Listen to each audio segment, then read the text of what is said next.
hustler from the outlaws. It's your boy Al Capone. What's that? And this bootleg the Rock Capone from the Dayton family. Baby, this your boy Al Capone. What up, y'all? This is E-Shop. Yo, what's up? This your boy C-Murder, and I'm chilling with my boy Scott Beta, and you're listening to the Murder Master Music Show. Is the hottest thing out right now, you heard me?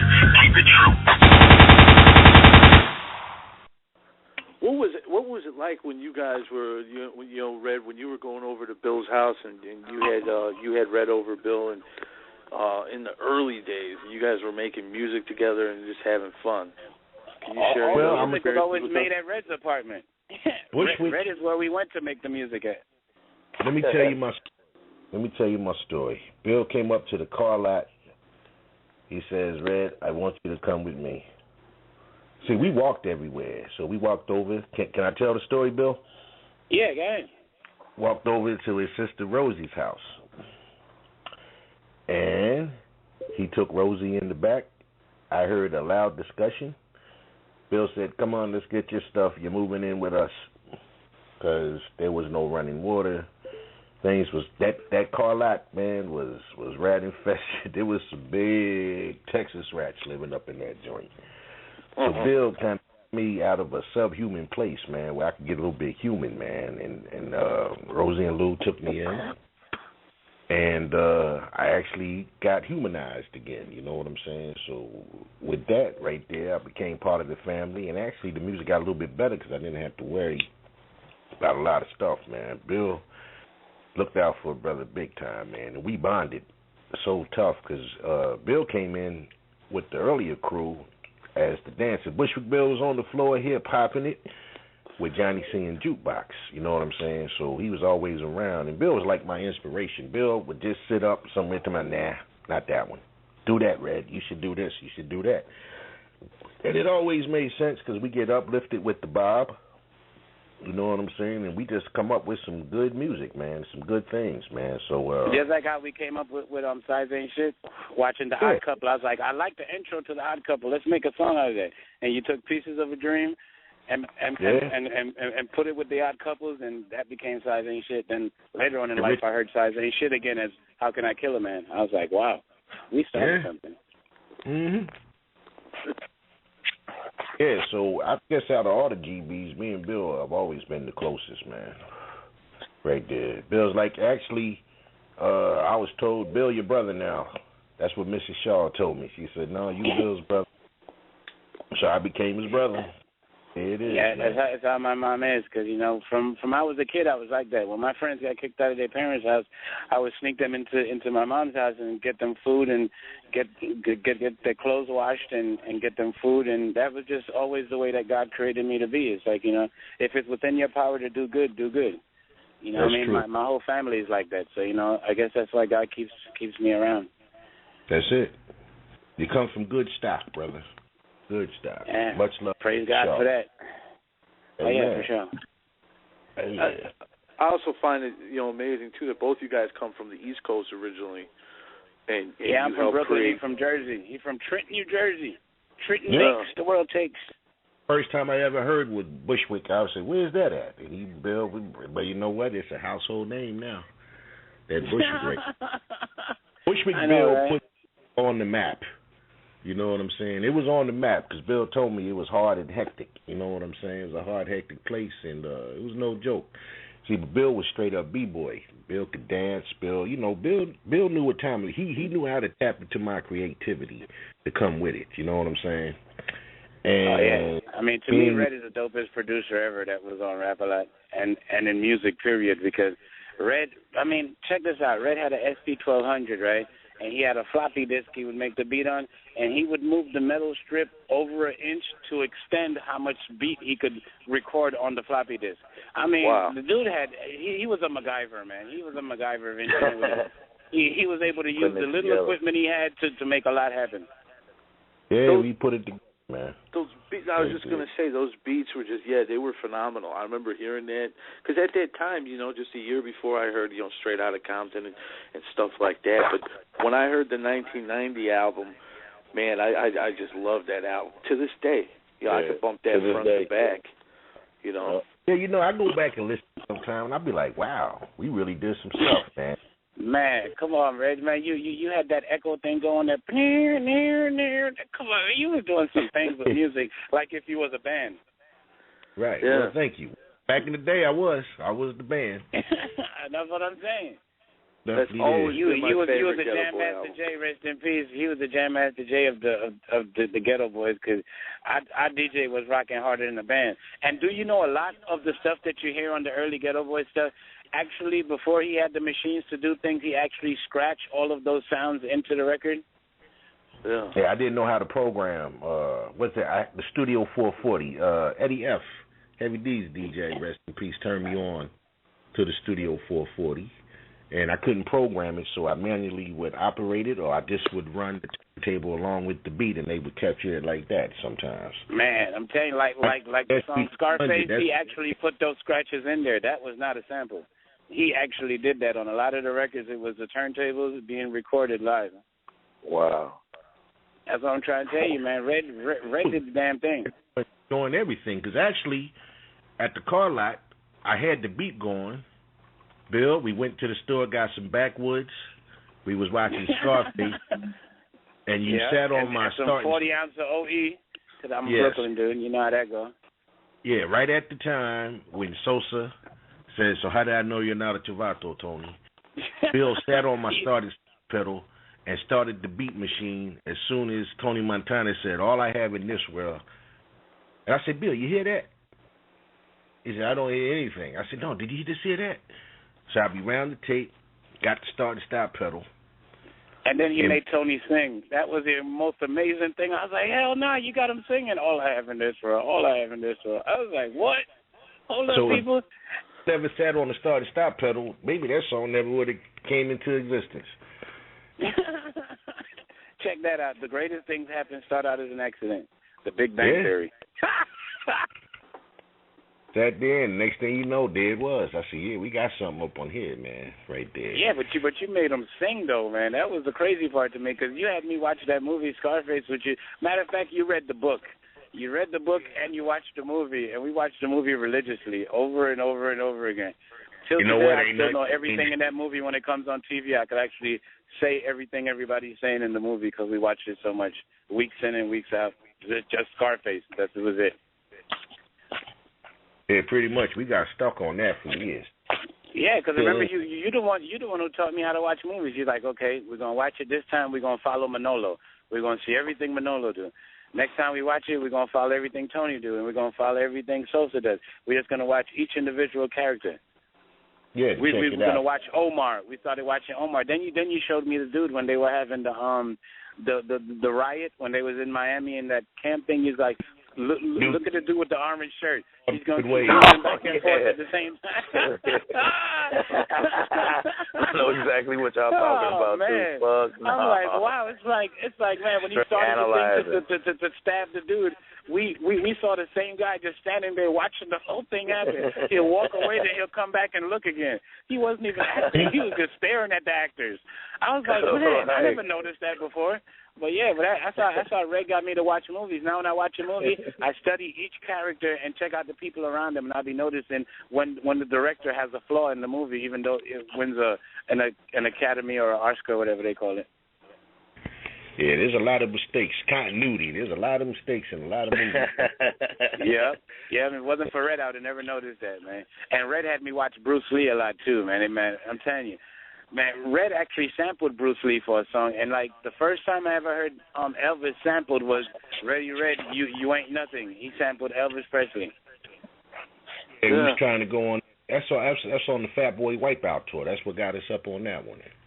Was that "You Ain't Nothing" joint right there? Because you see, back then we were like the guinea pigs. We was trying all types of stuff. We still didn't know the direction where we going to go in, so we was trying everything we could possibly think of.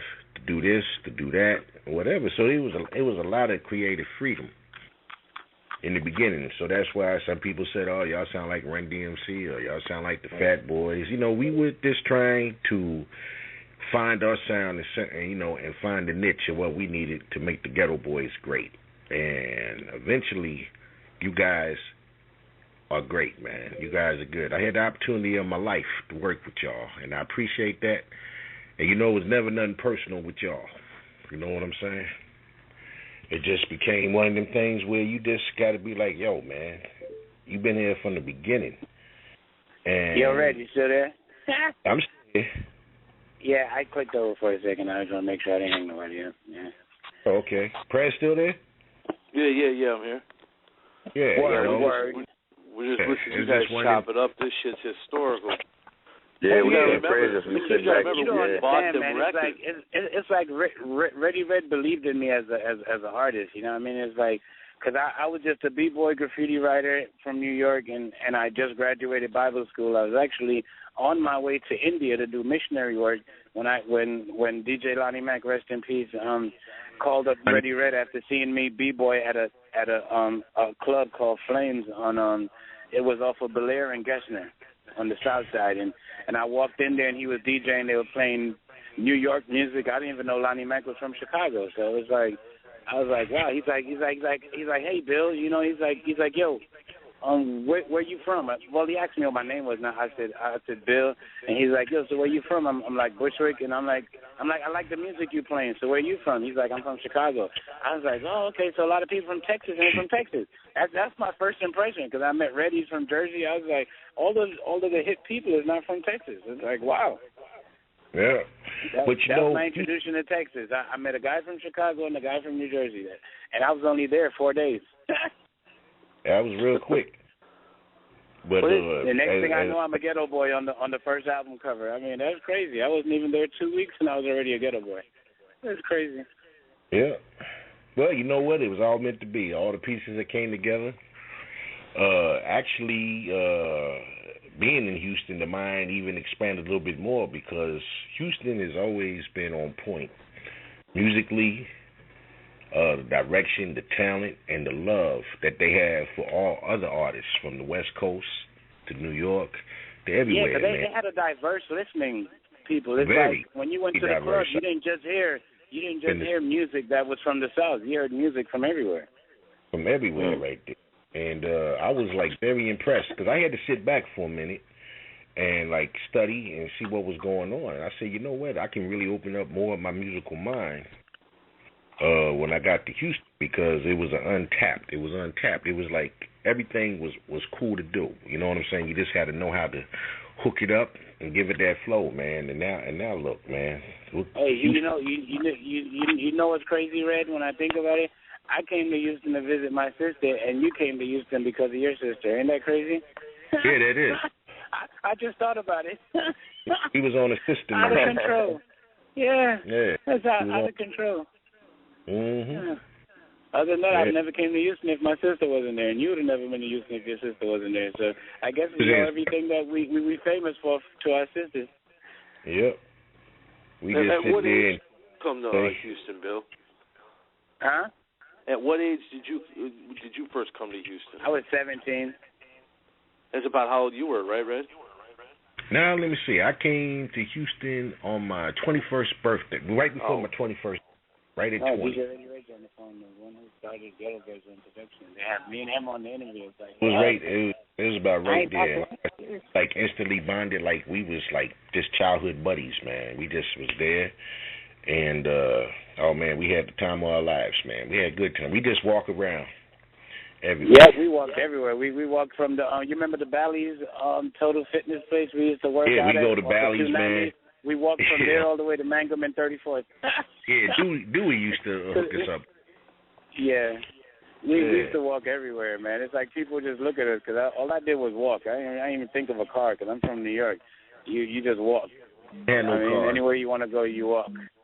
Yep, and I could walk there. I can barely get up the steps now, Bill. Oh, dag nabbit. That's not good to hear, yo. I got arthritis in my hip, Bill. I'm getting old, man. But I'm all right, though. It ain't that. Nah. Now, you don't get old. You get better, homie. I'm getting better, brother. But, yeah, I've just been some of the good times. Yo, you remember, where was we at in, where did we go? To bowling that time? We turned the town out. Oh, remember no, that was on Choice. Was that Choice's album we were working on? Yeah, it was Choices. No, we wasn't in. It was Katie. We was out in Katie when we was working on that record. Yeah, Katie. In the mobile home. Yeah, in the mobile.